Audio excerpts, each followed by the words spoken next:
What do you do with the ends of your quilting? Well, I'm going to show you. It's a tip that we got from those who do hand quilting.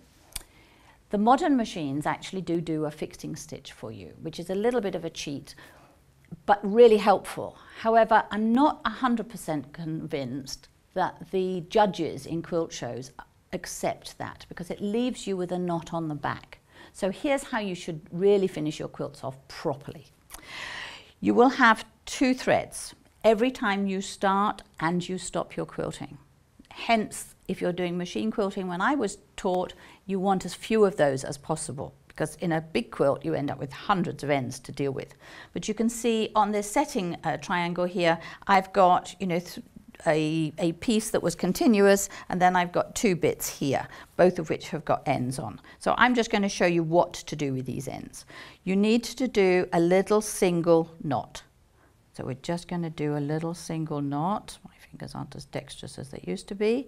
We're going to hang on to that knot. Now you can hang on to it with a needle if you find that easier. Let's see if I can do that to camera. So hang on to the top of it. And the reason for that is you don't want it to travel all the way up your thread. You want it as close as you can to the end of your work. You're going to thread the needle.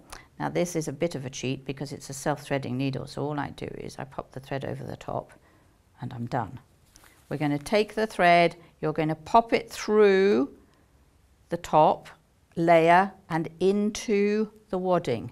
And you're going to come back. I like to come back along the line of stitching that I've done. That's an old quilting habit, hand quilting habit. But you can see that it's going to take the thread through.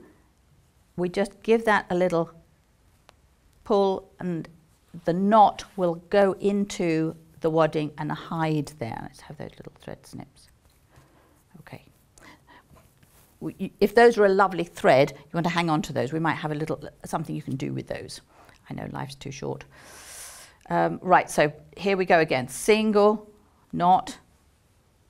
This is a great little job to do actually while you're listening to something very boring like the news that you don't really want to watch, but you need to be kept abreast. So the knot is there. You probably can't see it, but I can feel it with my needle. Little self-threading needles. You just pull the thread across the top and down they pop. Back in along here. Now, also, if you found that you've stopped 1 stitch too early, you could just fill that in now by hand. Pull the thread through. The knot is now actually sitting on top of the fabric. If I just give it a little pull, it sits into the wadding.